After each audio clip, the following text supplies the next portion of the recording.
Hello बच्चों, कैसे हैं आप लोग। आशा करती हूँ कि आप सभी अच्छे होंगे। बच्चों, शुरू करते हैं आज का अध्याय। पर निंदा। प्रस्तुत पाठ में लेखक ने अलग अलग घटनाओं के माध्यम से समाज में फैली निंदा की प्रवृत्ति को व्यंग्यात्मक शैली में प्रस्तुत किया है। यह प्रवृत्ति एक जोंक की तरह होती है जिससे छूट पाना जरा असंभव होता है। वे बिरले ही होते हैं जो इस प्रवृत्ति से कोसों कोसों दूर रहते हैं। यह एक ऐसी प्रवृत्ति है जिसका लाभ तो कोई नहीं है बल्कि हानि ही है। बच्चों, आप परनिंदा की क्या हानि समझते हैं, लिखिए। परनिंदा यानी किसी की बुराई करना, किसी के बारे में गलत कहना। तो इसके बारे में आप क्या हानि समझते हैं, इसकी क्या हानि है, इसके बारे में दिए गए स्थान पर लिखिएगा। आइए शुरू करते हैं कहानी। परनिंदा। साहित्य शास्त्रियों ने रसों की संख्या 10 मानी है। समय बदल गया है, पुरानी मान्यताएं आउट ऑफ डेट होती जा रही हैं। एक साहित्य के विद्यार्थी से जब पूछा गया, तुम्हें सबसे अच्छा रस कौन सा लगता है, उसने उत्तर दिया, गन्ने का रस। अध्यापक महोदय साहित्य में इस नए रस का नाम सुनकर चुप हो गए। इसी प्रकार यदि मुझसे पूछा जाए कि मुझे कौन सा रस सर्वश्रेष्ठ लगता है तो मैं कहूँगा निंदा रस। सच पूछिए तो अपना तो ये हाल है कि चाय ना मिले, भोजन ना मिले, सोने को ना मिले, कोई नुकसान नहीं, किंतु यदि दूसरे की निंदा करने का सुअवसर प्राप्त ना हो तो हमारा जीवन वीरान हो जाए। महंगाई के इस जमाने में यदि सबसे सस्ता एवं सरल मनोरंजन का कोई साधन बचा है तो वह है परनिंदा।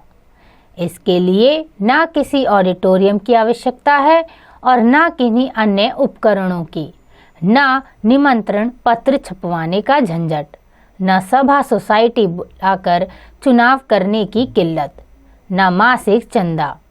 कम से कम एक श्रोता अवश्य चाहिए और आप निंदारस का पूर्ण आनंद उठा सकते हैं। समय की इसमें कोई पाबंदी नहीं है।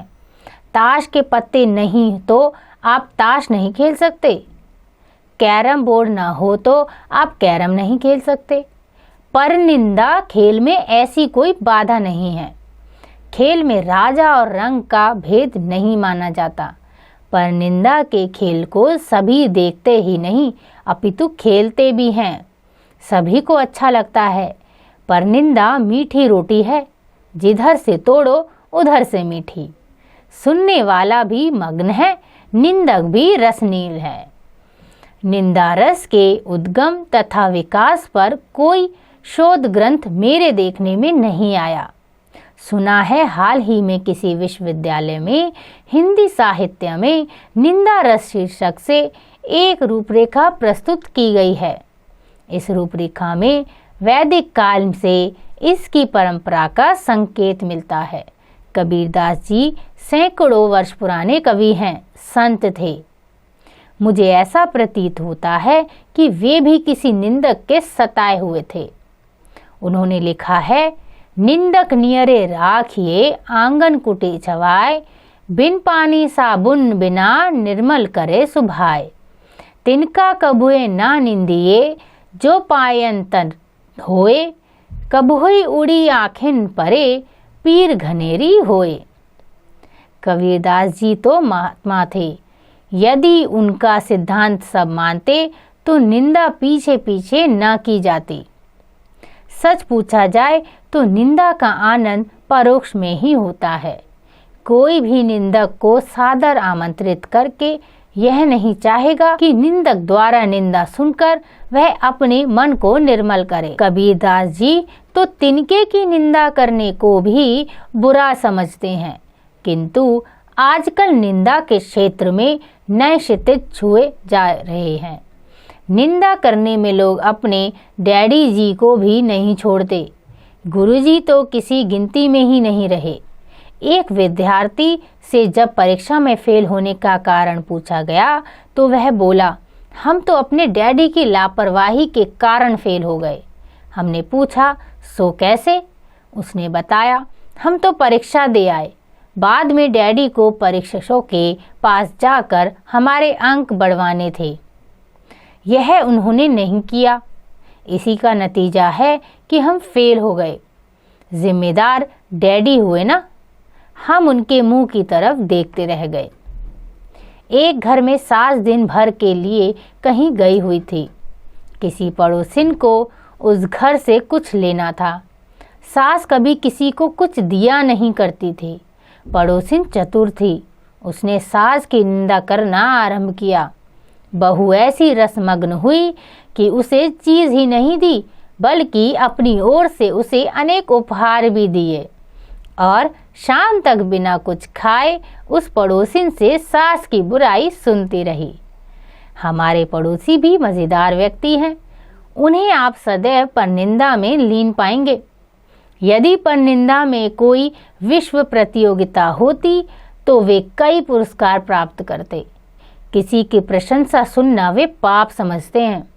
आप किसी की तारीफ करें, वे तुरंत कहेंगे, अजी आज 4 पैसे हो गए हैं।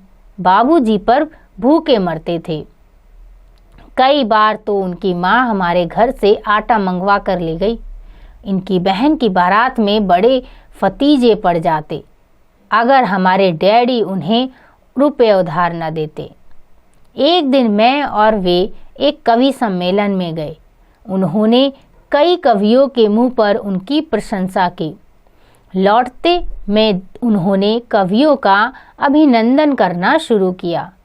उनकी दृष्टि में कोई बनता बहुत था।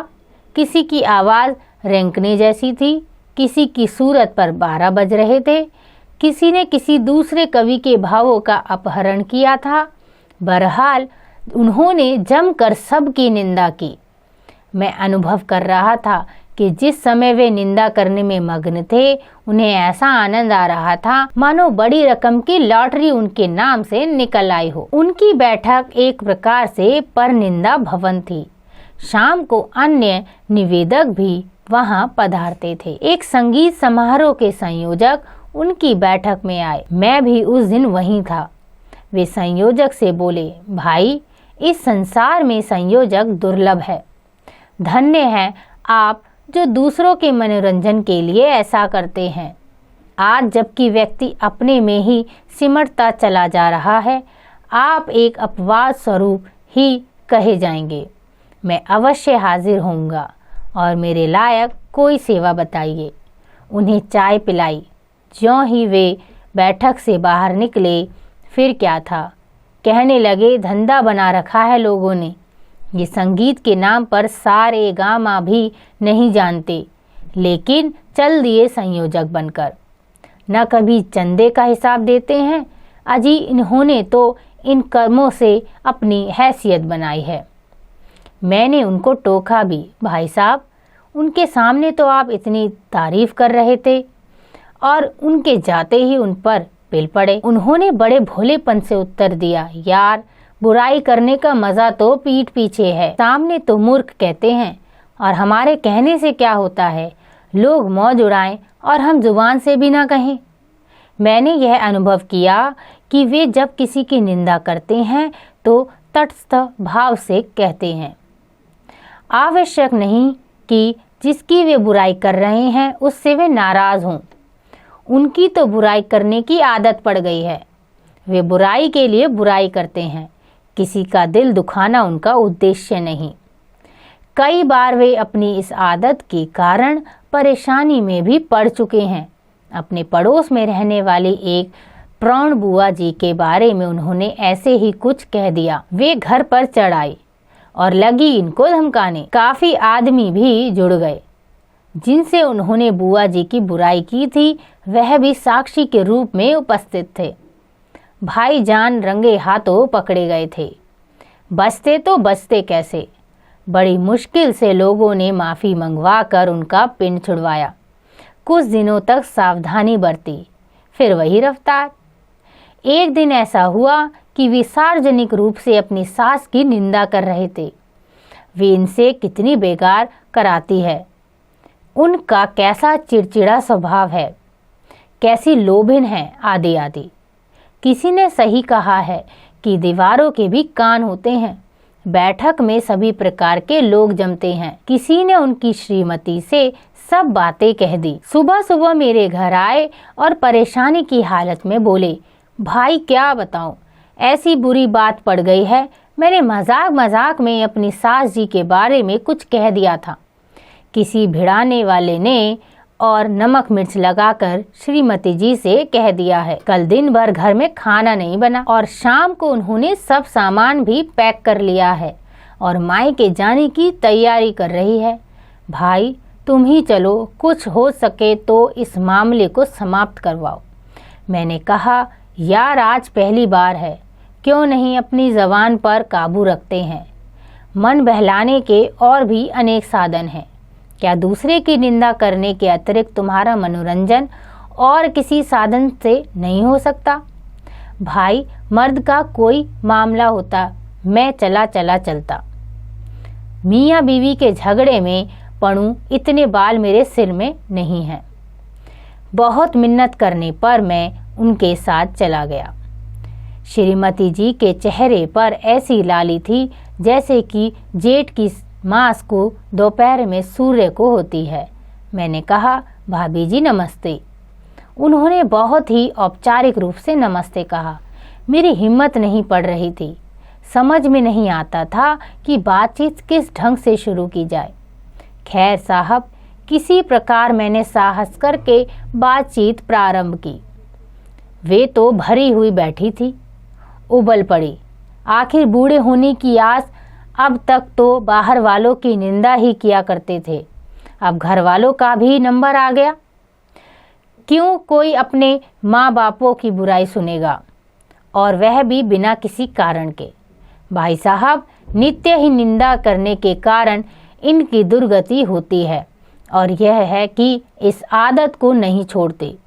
अब तो पड़ोसियों ने बोलचाल बंद कर रखी है, जिसकी देखो बुराई।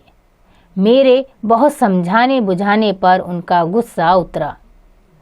उन्होंने श्रीमती जी के सामने प्रतिज्ञा की कि वे किसी की निंदा नहीं करेंगे, लेकिन मुझे पूर्ण विश्वास है कि वे शीघ्रताशीघ्र किसी की निंदा करेंगे, क्योंकि वे निंदा को ही रसराज मानते हैं।